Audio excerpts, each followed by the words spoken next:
between the gas and people not getting stuff planted, that's the big stuff. That's important news. Not people not getting stuff planted. We are live, so I'm going to do this intro that I wrote up. It's the same every week. Welcome to the FarmHopLife Men's Forum, number 7. I am Matt of a FarmHopLife, and tonight, so far, I'm joined by Josiah of Over the Moon Farm, or is it Farms, plural? Just farm. Just farm. He's in Missouri. Wow, news. Here's the news: is that you were just telling me about gas prices, $8 a gallon in LA. That's what I saw. I'm not sure if that's that high one or not, but yeah, that's what I was saying. we got Caleb joining us. Hey, Caleb, how's it going? Hey, man, what's going on? I got a few minutes. Oh, my gosh. I totally just doxed you. I'm sorry. Fuck it. Who gives a shit? So we were going to briefly touch on gas really quick. So I saw a headline that they were reprogramming pumps to read gas for double-digit numbers. And I didn't read anything further there. I'm like, oh, okay, yeah, I can see that. Not like really, really caring. And I told my wife that, and she's like, yeah, that's for race fuel that gas stations sell because it's way more profitable. So it makes sense that they would just sell race fuel. And so when race fuel is like $15 a gallon or whatever, they need to read double digits, obviously. I'm like, oh, okay, that makes sense. So it's just clickbait trash is what I saw. I have seen they reprogrammed the stations near me for over 100 on a transaction. I don't know what it actually gets up to, but right. So yeah, but that is new this time around. It used to just cap at 100, but now you can go over 100. So interesting. Now you can go over 100. That's weird. So you guys get stuff planted lately, this weekend? Yeah, we got I patched in some more corn, some of the stuff that didn't pop up. And then we got some melons and some squash in. So staying busy that way. Nice. What about you, Guy, Alaska? Just taters. Just taters. Is that the only thing that grows? Well, they do grow well. They do grow well up here. That's one of the historical foods that people grow. But no, it's just to plant that, I had to put a bunch of slab wood down on top of the muskeg, and then put a bunch of sawdust on that, and then put the potatoes down, and then put compost over top of that. So it's just a lot of work just for that. But we would like to get some squash in. We'll see. I think squash, zucchini, those kinds of things grow pretty well, but we haven't had rain for like a week and a half too. This is one of the driest months of the year. Is April and May are the driest. So I actually got to go water the taters. That's weird. That's kind of weird. It's like that is weird. Yeah, we're in the rainy season for us here in Montana now, and I'm actually surprised that it's like still rainy here, because normally it's just like dry on top of dry, and it just keeps raining, which whatever we'll take. Right. So yeah, we had I had to burn some brush the other day, and you got to keep a bucket and a chainsaw with you, because the hemlocks up above, they grow like these lumpy growths on the branches that get full of moss and stuff, and that's so dry. I actually had one catch fire, and so you got to cut the tree down when you're burning before it can spread to something else. So just 2 or 3 days of no rain here, and it dries right out, because that sphagnum moss will hold the water, but then it evaporates the water really quickly too. That's kind of wild, man. Wild Alaska. Mm-hmm. Right. So let's jump into, if you guys don't have any other further like news stuff, like planting, that's important. let's get into ethics, principles, and whatever else I wrote. Ethics, principles, and morals of raising meat. And that's not just raising meat either. I even included hunting and fishing included in that. So, do you guys? I mean, you guys have processed animals before, obviously, right? What have you processed? Let's start with livestock. Goats. I'll Go send ahead. it to you. Just you go Okay. ahead. You've been around. Goats, chickens, pigs. I've helped with a cow. That seems like a lot of work. It was. Those are the livestock that I've done, and then basically everything wild in Missouri that's killable and processable. I've done. So wild and killable in Missouri.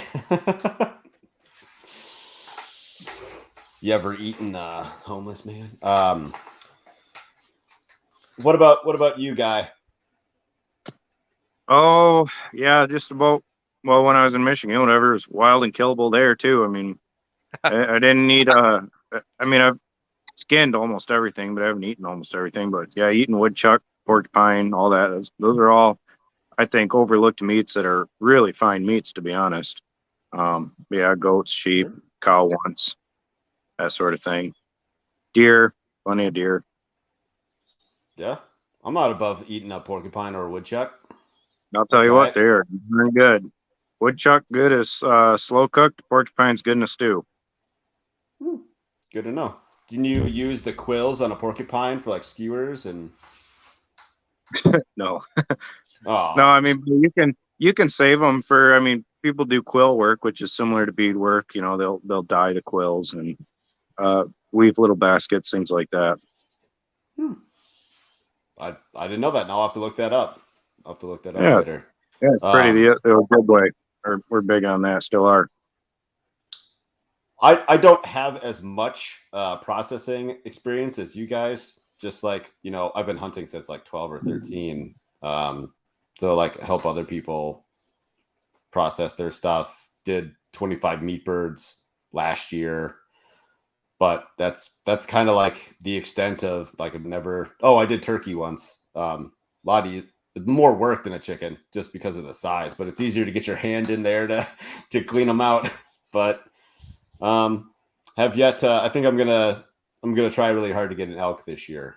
So that's kind of like one of my big goals is my buddy's got like 200 head of elk herd that passes through his property quite frequently. Like you could almost predict it. And so he's like, they keep eating all my hay. They ate like $4,000 or $5,000 worth of his hay last year. And so he's like, we need to more intensively manage this herd because you can't be having that.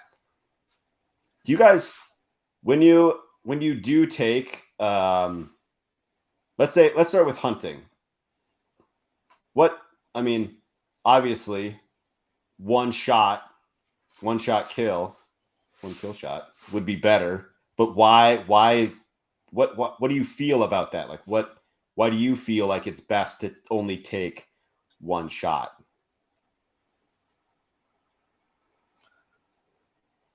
I mean, I think that's kind of a new idea, honestly. When you read the stories of when you read the stories of some of the old time hunters, they thought nothing of just getting a hit on one so that they could track it down. Like a hit was better. I mean, they didn't have the same ethics that we do.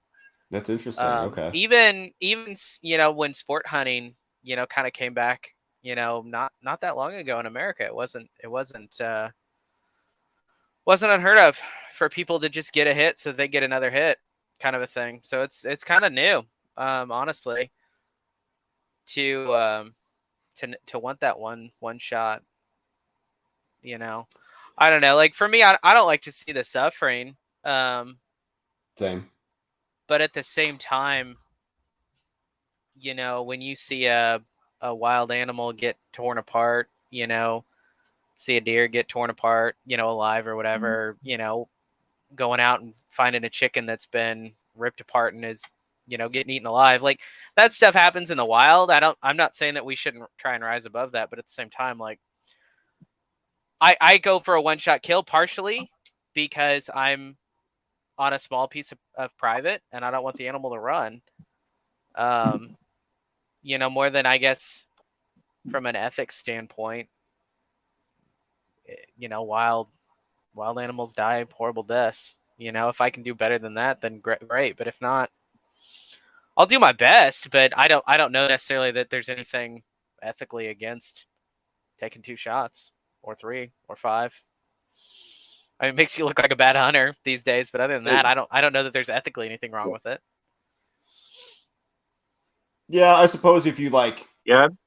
if I guess the unethical thing would be if you didn't go retrieve it and used the animal for meat, right? Instead of just shooting it and then just leaving it to die like a horrible death and then rotting or it getting it's slow, bleeding out slowly and getting eaten by coyotes and stuff. Like you injured that animal, you caused that. Why would? Yeah, I can see the line there.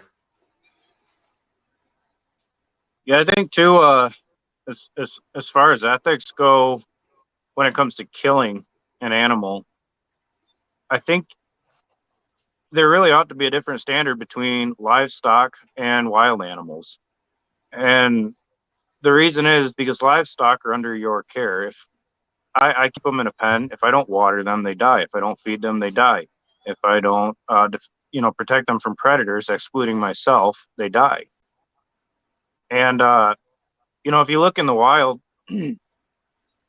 like Josiah was talking about, you got the hunters in the past who, if they can get the shot that'll wound the animal and allow them to track it, then that's still food. And I think a lot of people don't hunt for subsistence anymore, and so that kind of plays into the whole ethics thing. But they really just want to look like a cool guy who can make a one-shot kill. But if you look at animals, they're not.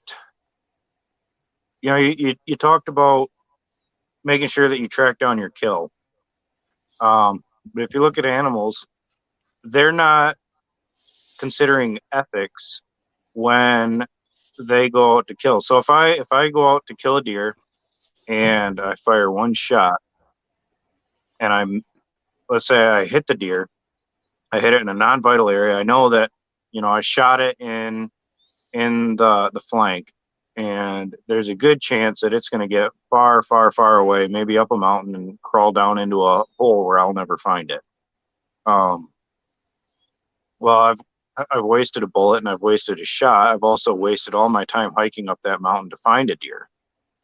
So it behooves me to make sure that I can make a shot because I'm just trying to live. And animals are the same way. When they go out hunting, they have limited energy to expend. You look at lions, they spend most of their days sleeping. Even my dogs outside spend all day and all night sleeping. They barely get up if there's a bear in the yard. If he comes close, that's when they're willing to expend the energy to run him off, because their resources are finite, just like ours are. And so most people don't like to bring in utilitarianism into ethics, and I of all people, I think don't either. But when you want to bring it down to its most basic level of survival, there is some utility involved there. But then when you consider livestock, that's a whole different story, because no longer am I the hunter. I'm now the caretaker. And so it's just like the difference between a soldier and a nurse, right? On the battlefield, they both have different functions and they're both held to different ethical standards, although the soldier's held to similar standards as the nurse, if his enemy surrenders. But yeah, I guess I go on about that, but that's enough. No, it's a good point though. There is a big difference. I don't mess around when it comes to animals under my care. It's my responsibility to get them dead as quickly and as calmly and peacefully. And part of that is because I absolutely can Like from a even again from a utility or a practical perspective, the meat's better if you make it quick. You make it stress free. You get all the blood out. Those are things that you can't necessarily do when you're hunting. If I hit a deer, there's not bleeding out if I hit that deer with the rifle. She's going down right there. That's that.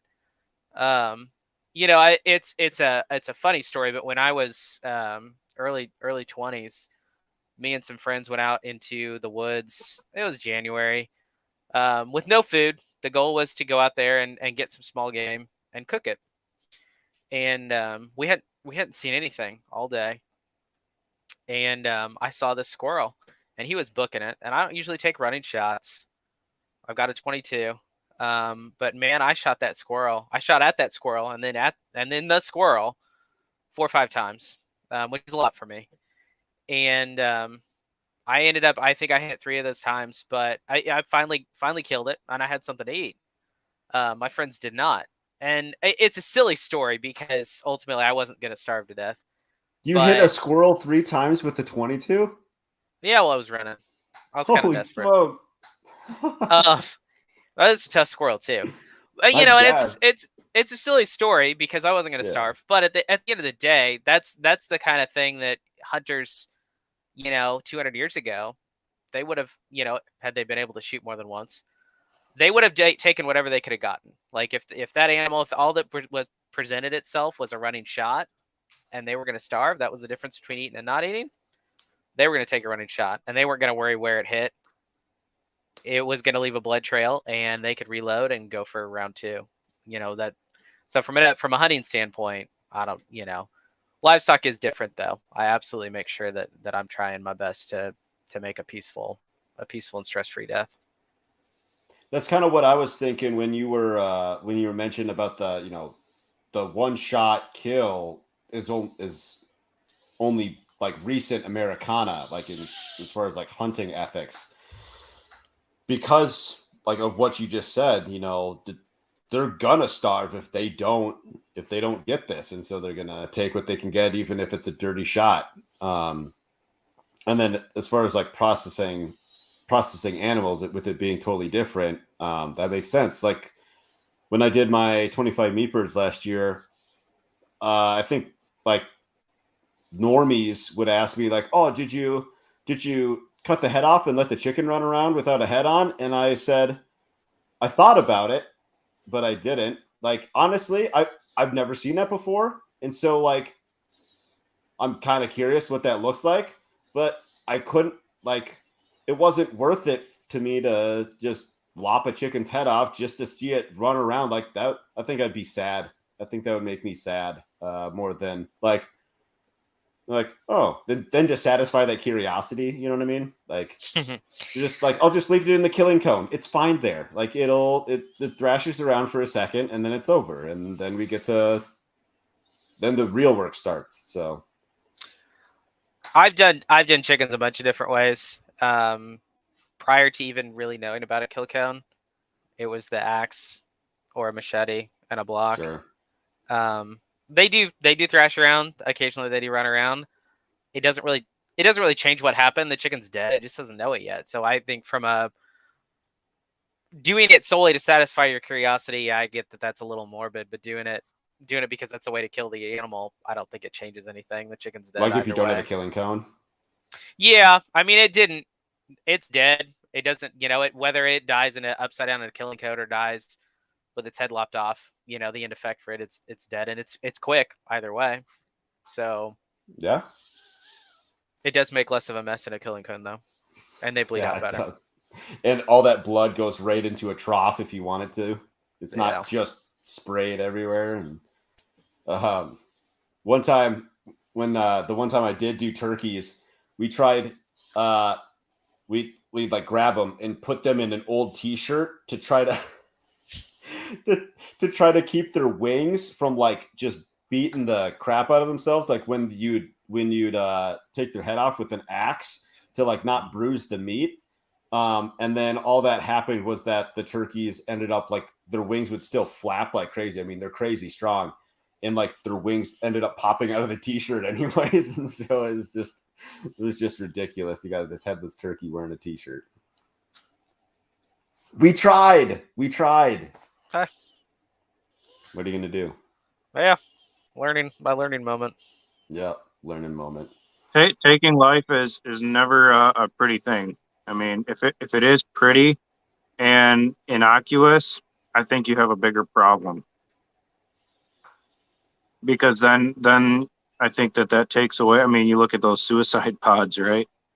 That when you take out that element of what it actually takes to kill something, to end something's life, that's when you have a problem, because you don't see. I mean, you don't see the lifeblood coming out. You don't see the death throes, the struggle, and yeah, I just think that it's important to. I mean, the kids are out there slaughtering stuff with us too. We prefer to use a knife to allow the animal's heart to pump the blood out, but you make sure it's a nice sharp knife. But yeah, I don't like it being, a little gassing or whatever. I think that's the kind of stuff you want to avoid. But yeah, you keep it as calm as you can for the animal. Mess, I'm not so worried about. I live in the woods. Let the blood go everywhere and water the ground. It's good fertilizer. Right. I did talk to a guy recently who raised rabbits and I think chicks for pet food, and so things like snakes and dogs, I guess, they would rather have the animal whole, because if it's like headless, like it's like I don't know, they just have like this weird thing. And so he said he would get like CO2 or something like that and create like these little gas chambers for his rabbits. And I'm like, that is so messed up. He's like, yeah, it was, but that was the market I was in. Like, right. it's just sound. I've never heard anything like that before. It's so weird. Yeah, if you think about it from your perspective, how would you rather go? Would you rather, have somebody cut your throat and be looking at your blood spraying everywhere? I asked somebody who's had their throat cut before. Sorry. Anyway, I'd rather. We might need I'd to rather. circle back to that.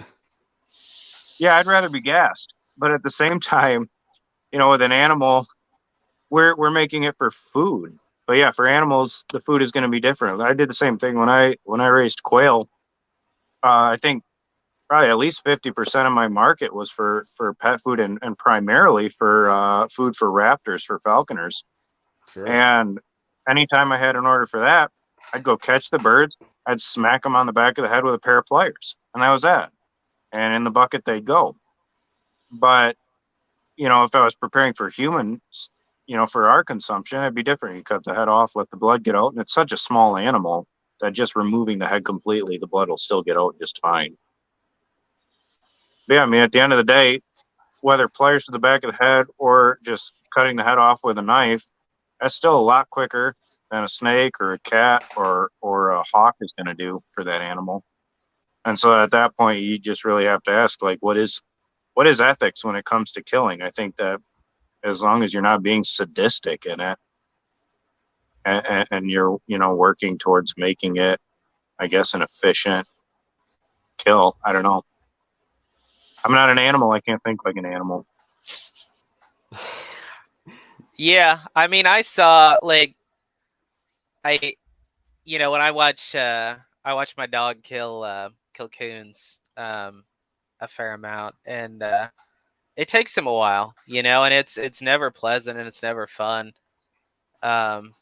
It's not fun for the dog, although he seems to get some enjoyment out of it later. But it's certainly not fun for the coon, right? I mean, that coon's getting torn to shreds.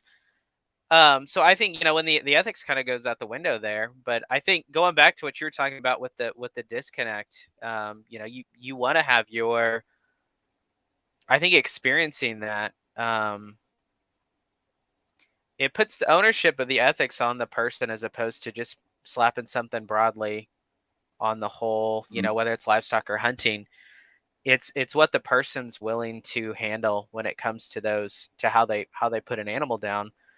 And I think the whole reason why we even have a question about it is because there's a disconnect. Most people don't experience, they don't see the animal. You know, they don't know what that animal went through or any of those things. The closest they come is having their dog or cat dying. Yeah, but I mean, they don't put an animal down. They don't. No. You know, they don't experience those things, and so they don't know what's humane or humane or ethical or not. You know, they just hear about it. You know, but for me, like I've had to finish deer off that I shot. I've had to finish roadkill deer off, and I always try and do it as quickly as possible because I'm not comfortable with it suffering if I don't have to. Mm-hmm. But at the same time, I don't.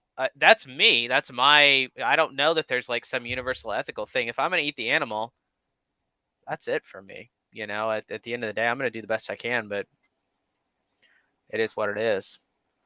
So, but I think it all comes back from that disconnect that that people don't know. They don't know personally what it's like to take an animal's life, and so they don't know. They don't know what's good, what's a good thing for the animal, or what's a good thing, what's a good goal to strive for anymore. Right. Let's go through unexpected livestock loss. Like, so how does that feel? Because I had one recently. I had a chicken just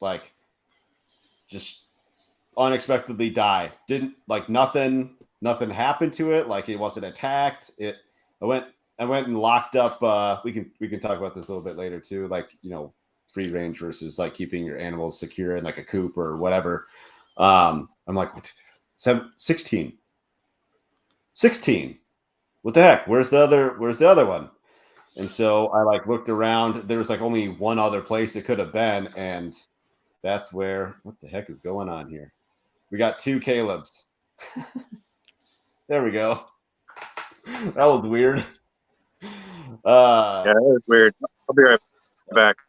Okay. And so it had just like when I finally found it, I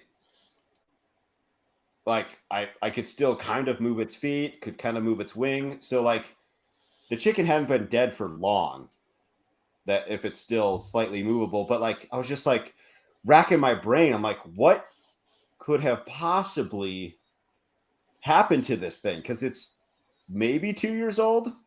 It's like give or take a couple months. Like it's not that old for a chicken.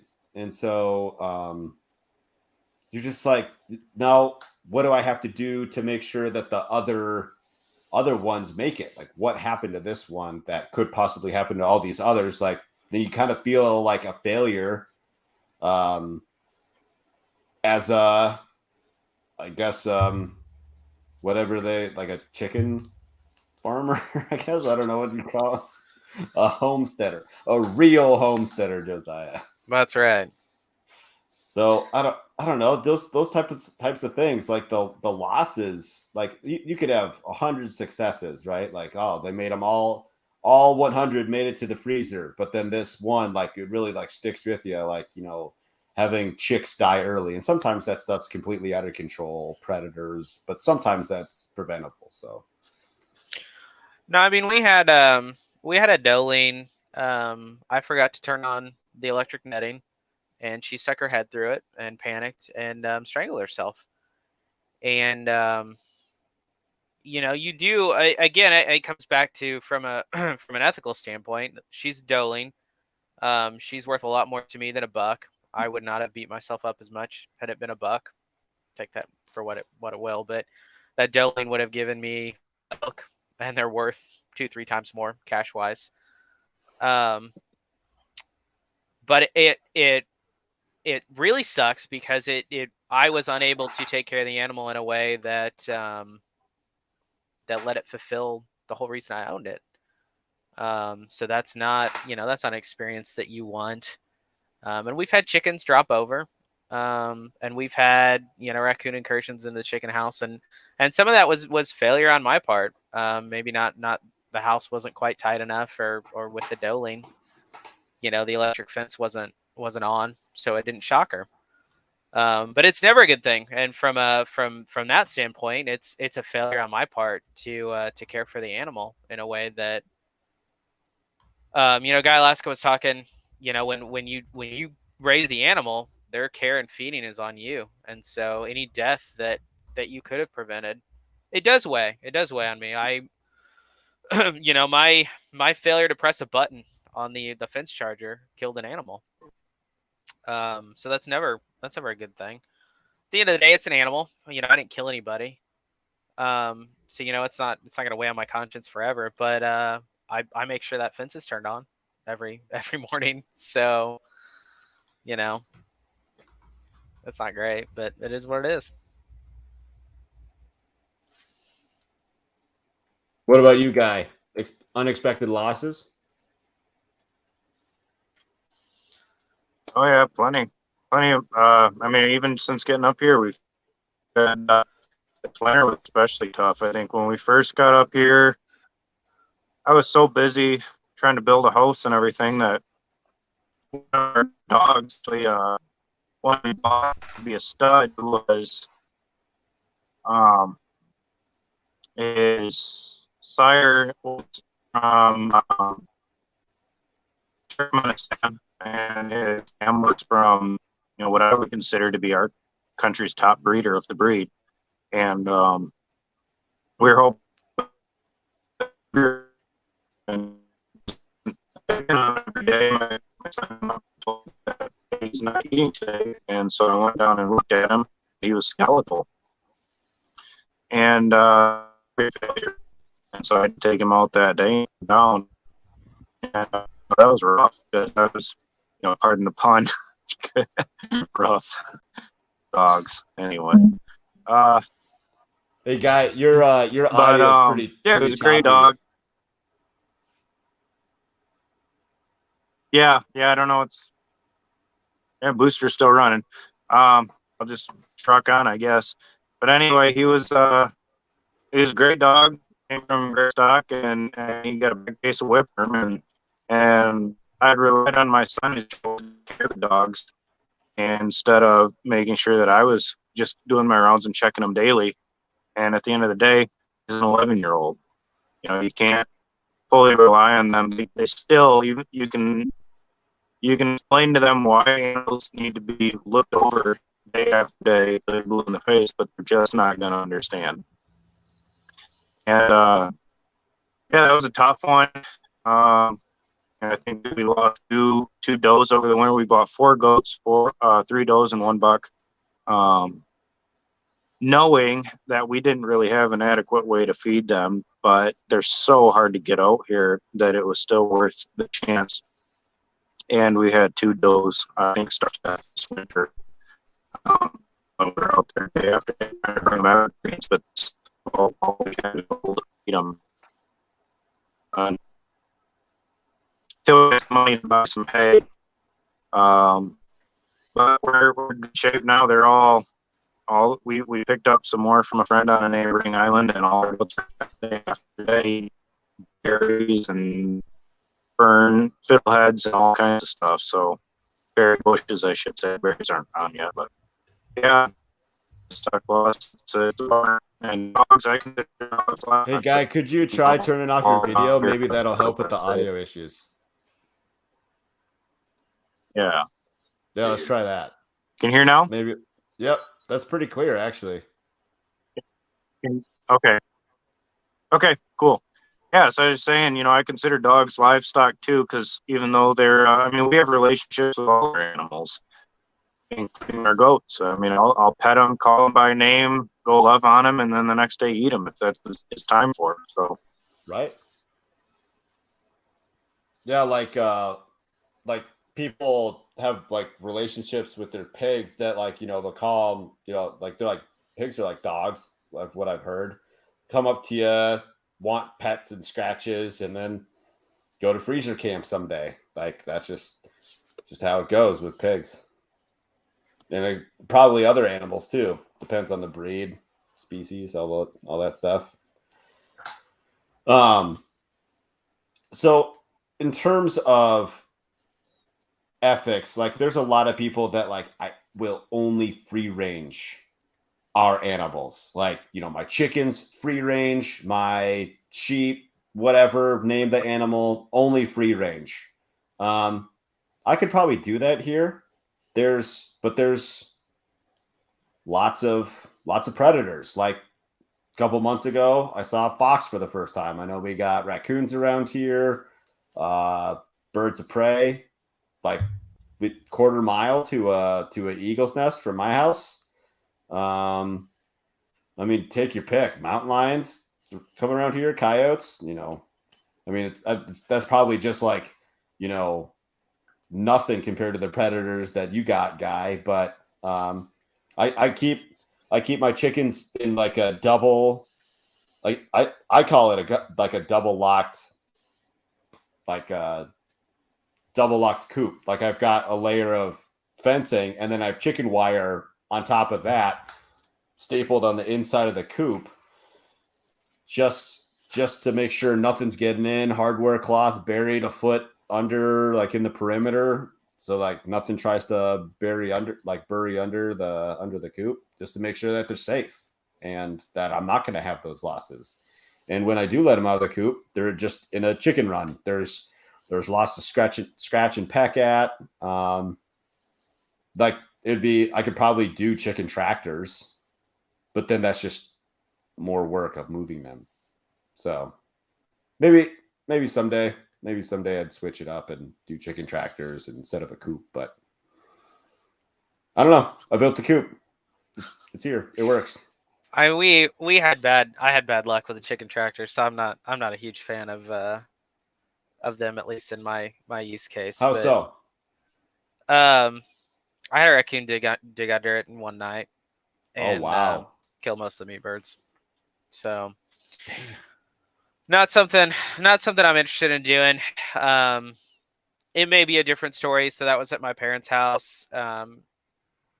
They didn't have a dog at the time, so maybe that would be a different, some more deterrence of some kind. But yeah, I wasn't a fan, and we didn't. I didn't really free range until recently, so there's that whole acceptable losses.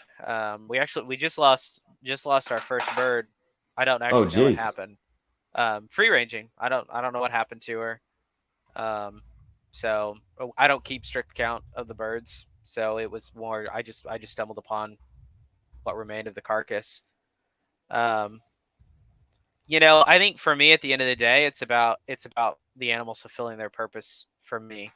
So in the case of the chickens, they're laying eggs, and if the predator pressure was high enough that I wasn't getting the eggs that I needed because I was losing birds due to free ranging, I wouldn't free range anymore.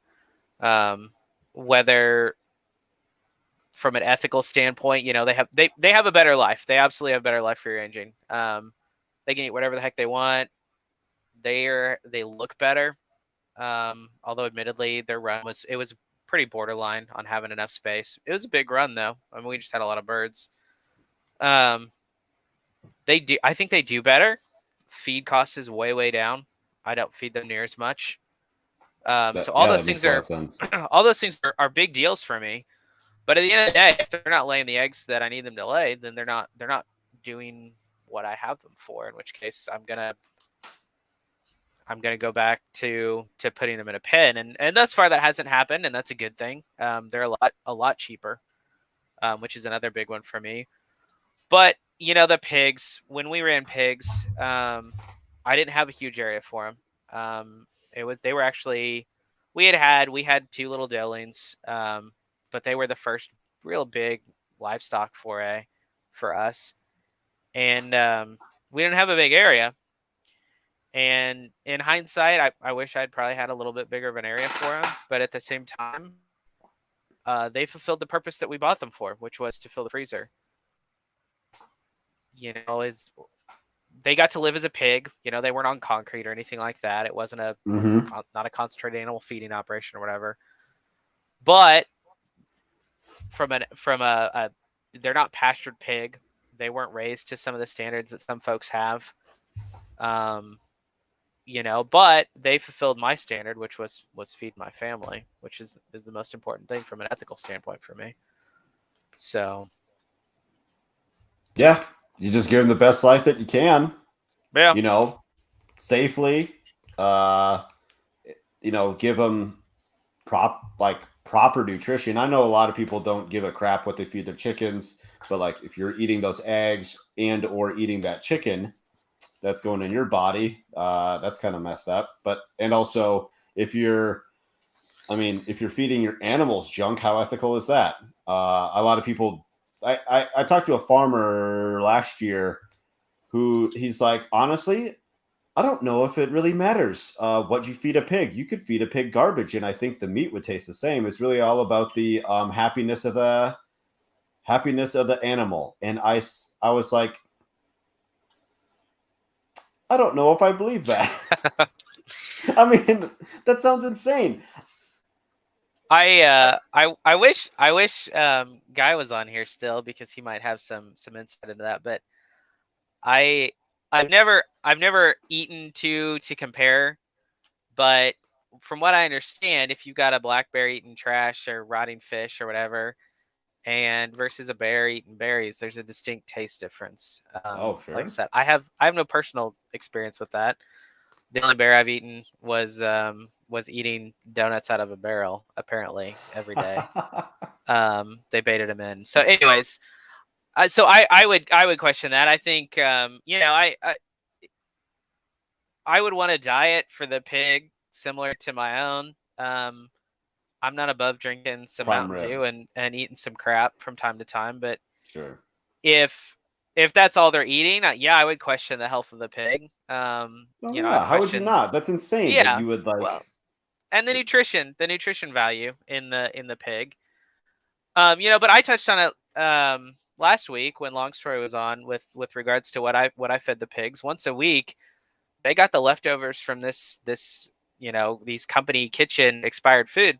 It wasn't Mhm. great. It wasn't great for them. I can't imagine that 40 chocolate muffins was spectacular for them. But it was once a week. This is a treat.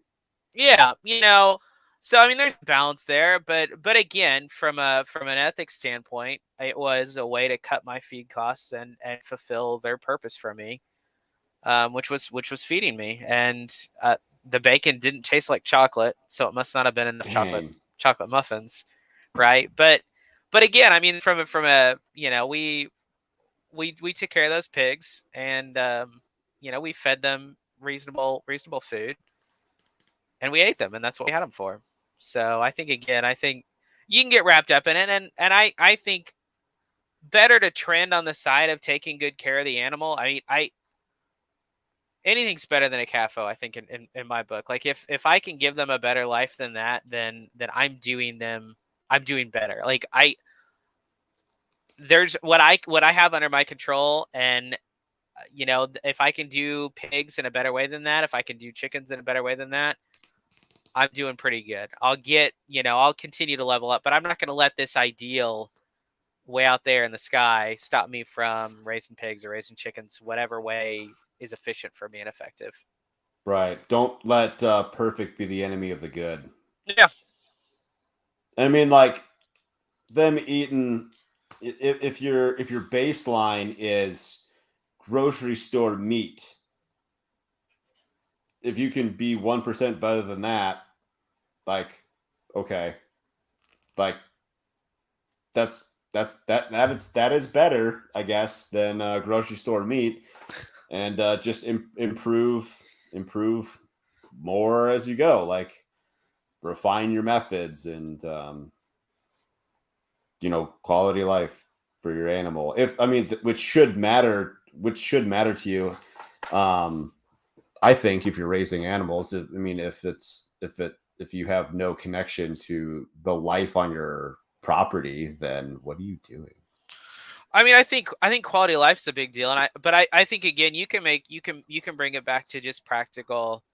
If the animals are being raised on good food and they're healthier, then they're going to taste better. And whether, regardless of which end you're going for, at the end of the day, the animal's life is better. Whether you're doing it because you want the animal's life to be this great, you want that pig to just grow up on grass and eat the good stuff, to live a good life, or you're doing it because they taste better. the end of the day, the pig still got a better life than he would have. And for Oh, me, that's my definitely. thing. I approach it a little differently, a little more pragmatically, I think, than some folks. But at the end of the day, for me, if the meat tastes good and I'm doing my best to give them a good life, then I'll get there. I'll get there eventually. I talked to a lady a couple of weeks ago who had a pig as a homesteader, just one, and she like sang it to sleep. Like I'm not even kidding. Well, I don't even remember the song that she told me that she sang. Her pig Blue. Their pig named Blue. She sang it to sleep every night. And man, that's like, and when they moved properties, they weren't going to take the pig with them. She gave it to a sanctuary for it to live out the rest of its days. When like some homesteading friends of theirs we're like, oh yeah, we'll take it and we'll process it. She's like, no, I'm going to give it to a sanctuary. Now, if between, I'm not even saying anything's wrong with that. That's her pig. She can do whatever she wants with it. I don't really give a crap. So somewhere between, store-bought meat and that is where I want to be. I'm not going to sing my chickens to sleep. If I ever do get pigs, I'm not going to sing them to sleep. Like something so small, like a couple, I want to say probably 2 months ago, one of my chickens had their toenail like ripped off. Like it was just bleeding all over the place. And I saw other chickens like pecking at it. And so I jumped online, asked people like, what can I do for it? Blah, blah, blah. Like, if you care that your chicken's toenail ripped off, like, I think you got the right frame of mind, I guess, like in care, like, will this get infected? Are they going to die? I don't really like, I'm not going to hand feed a chicken, but I don't want it to suffer from an infection. So do I take it out now? Do I wait and see? That type of thing. I think it's a good point with regards to scale too. I mean, if you had 1,000 birds, one of them wouldn't matter. So I think that's a good point towards scale. I mean, I guess it wouldn't matter. It would matter a lot less when it comes to the, if you have 17 birds or 16 birds or whatever it was that you said there, that's a big percentage. And I mean, I like the math changed even for us, going from, we had 2 goats and man, we babied those goats. And now we have 15 does. And the math has changed a little bit. We sold a doeling a couple weeks ago. We had expendable animals, or expendable does for the first time. And so it's kind of a weird moment when you get to that point where it I mean, obviously you're going to care, but there's that difference. But I think when it comes to the scale thing, I think caring, I think not having so much, and having that connection so that you still care about the livelihood of the animal, that's a good thing. When you see those videos, the secretly recorded, hidden camera videos of the concentrated animal feeding operations. Yeah. Where they're just chucking the animals out the door. There's no connection anymore. They don't care. It doesn't change the bottom line for them. I think you're right. I think somewhere between, singing the animal to sleep and that experience and having a connection, while still letting the animal, getting the animal to fulfill why you have it. That's a big deal. Somewhere between there. It's so different, for me than the dogs. I love my dogs, but at the end of the day, it's a dog. I don't sing my dogs to sleep. I have a dog that I love. Best dog in the world kind of a thing. I don't sing him to sleep. He's a dog. He does what dogs are supposed to do for me. He provides security, kills coons. He lives a good life, but he's a dog. So there's somewhere in between, like you said, that pig and the CAFO, there's a good place for livestock and for animals, I think, in general. Yeah.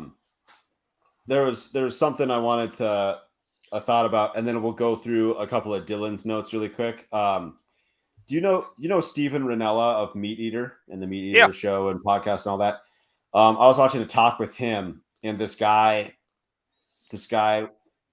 showed up to like one of like his talks at like a bookstore or whatever, and he's like, the guy was like, you disrespected animals, you have no idea about deer or elk or whatever. And Steven Ranella's point is like, through hunting and studying these animals since I was like 10 years old, I know way more about them than you ever will, just because I've studied their patterns, their habits, what they eat, um, just their entire life, like their life cycle.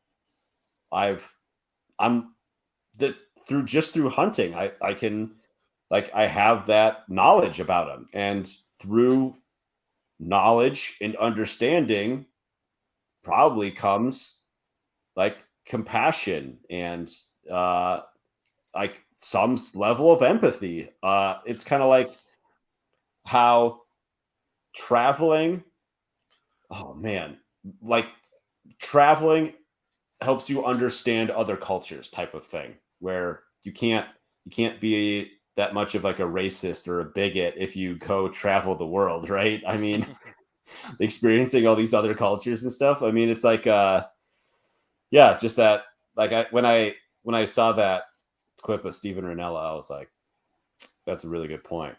These vegans are like or PETA people, whatever, they're so quick to just call us just like barbarians or whatever, that we just like killing animals because it's fun. Like, it's really not that fun.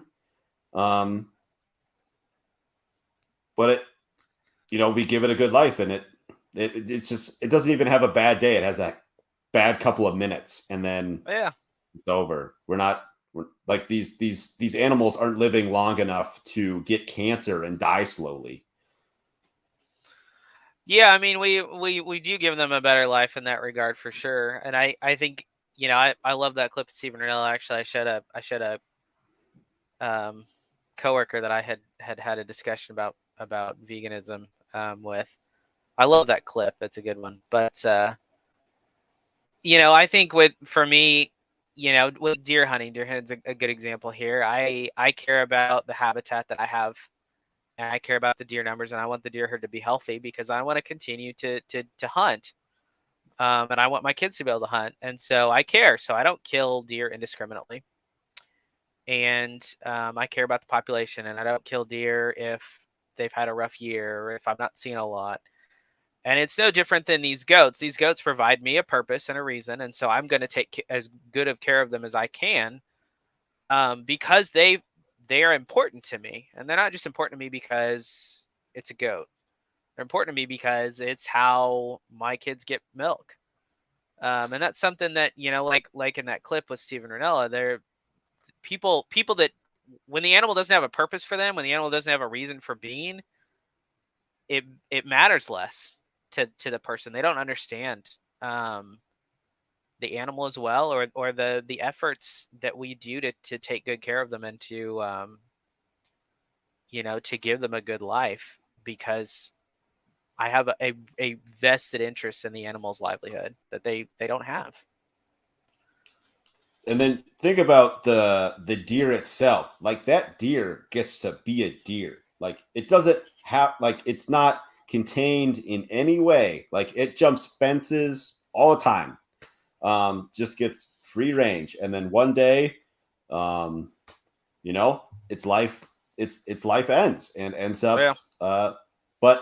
But if you think about, what if we treated all other animals like that, all domestic animals? That would be crazy. That would actually be kind of cool if we, like, instead of like let's bring back these big elk herds. Like, if you look at like a map of like everywhere where there used to be elk, it was southern Canada all the way down to like Florida, right?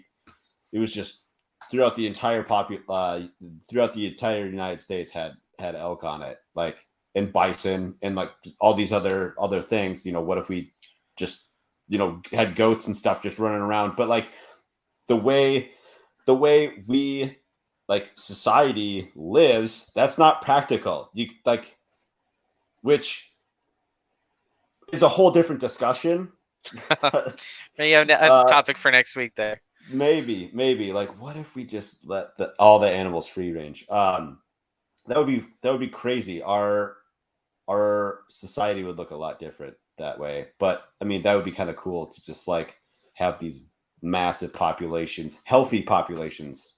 But like people don't even like when deer are in their yard because they like eats their tulips, so they're gonna freak out when like 200 head of elk come passing through their property and like just start smashing up their car, or like there's a bison just beating up their garage door or something like that. They're not going to be happy about that, but that's what wild animals look like. So, well, it's a disconnect from animals, from being around animals. I think more than anything, we've had the neighbors' cows get loose and they've run through the yard before. That's normal. That's normal here. It's a rural area, but that there's that disconnect where animals, they don't understand. Same thing with farming down closer to my parents. It's a lot more of the 10-acre rural estate crap. People just mowing their big old lawns, but there's still some big farms interspersed in there, and like the people are ridiculously rude to the farmers driving their tractors on the road. There's that again. There's that big disconnect between food and how it gets raised. People don't have anymore, and so I think you're right. I think people lose their minds if those big herds of elk or a bison herd rolled through. They might get some poop on their lawn or something. God forbid. oh no. So, yeah.